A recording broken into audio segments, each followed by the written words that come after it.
Ladies and gentlemen, theydies and gentle them, welcome into another episode of Explain to Me, the series where I do my best to explain a game to you, including its unique selling points, how it's played, why I think it's cool, and more. Today, we will cover Amazon Game Studios' newest release, New World. New World falls into the category of MMORPG, which stands for Massively Multiplayer Online Role-Playing Game. Nowadays, the term MMO is used rather liberally, and New World aims to get back to its genre's roots. Massively Multiplayer started out as a term to distinguish games that weren't simply just multiplayer, but often saw hundreds to thousands of players connected to a persistent online world. Honestly, the evolution of MMOs could be split into its own entire video series, so for this video, we will keep it brief. Games continue to become more feature-rich and complex every single day,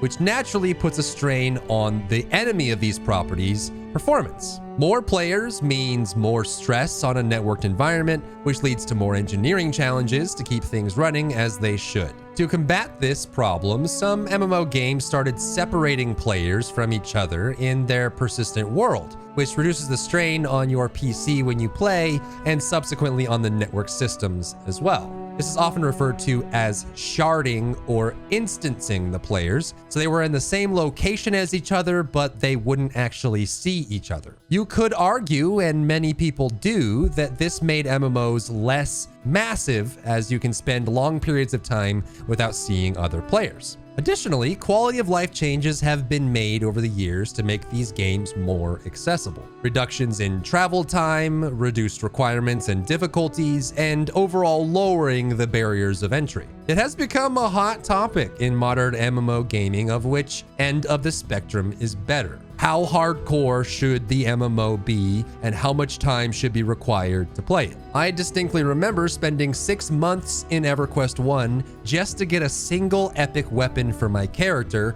but we are decades past that game. Nowadays, a comparable effort can be done in a few days or less. Not that I'm claiming either is correct, but it is something worth noting as the genre evolves. And I believe that New World is an excellent title to challenge this debate. In New World, everyone sees everyone else. The world is persistent and there are no mounts for quick traversal. There is fast travel, but it comes at a resource cost and gets more expensive the more items you're hauling with you. The most common things you'll see New World players doing is running vast distances on foot and gathering resources by hand, which means New World plays like the MMOs of old. Less features, but more focus on the grind and the community building.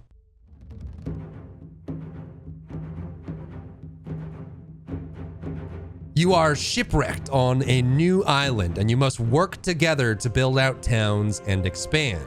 Unlike most MMOs, there is no traditional class system. Instead, you create your own playstyle by how you select your equipment. Abilities are tied to a weapon, and you can have any 2 weapons equipped at a time. The abilities come with 2 talent trees each, and as you use the weapon, you gain mastery in it, eventually allowing you to spend points to gain modifiers for your abilities and gain powerful passives. Since you can quick switch freely between your 2 weapons in combat, you can start to see how creative you can get based on what weapons you have and the abilities you've equipped to them. Combat is directional like in an action RPG, and you can roll to avoid attacks. The overall weight of your armor determines how far and how fast you can roll, so you can choose between being fragile and swift with lighter armor, tanky and slow with heavier armor, or somewhere in between the two. Your character's attributes enhance what you do. For example, intelligence improves offensive magic, and dexterity makes you deal more damage with a bow.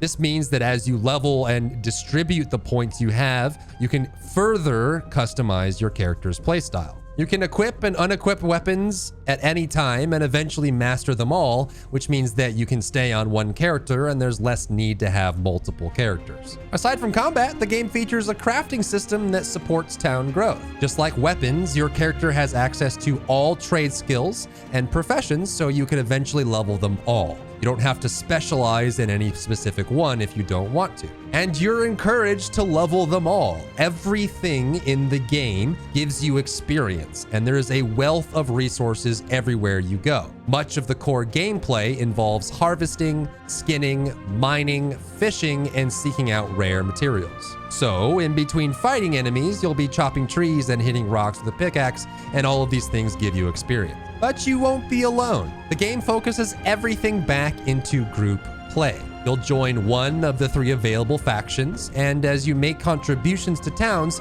you gain territory influence and can start claiming towns for your faction. Owning territory grants your faction major benefits, but the other 2 factions can declare war against yours to take the territory from you. The wars are large-scale PvP battles with a set scheduled time and date where enough players on each side must log in and defend their land. Towards the end of the pre-launch development, 5-player PvE dungeons were added to offer a more traditional MMO experience. On the surface, New World is a game about leveling, harvesting the landscape, and building towns. And with the game topping the concurrent player charts in its first week, you might be wondering where the magic is for so many players sailing into the New World every day. And for this, I submit it is in a game that gets back to the basics. Immerse yourself in a persistent world with flexible customization and a primary focus on community.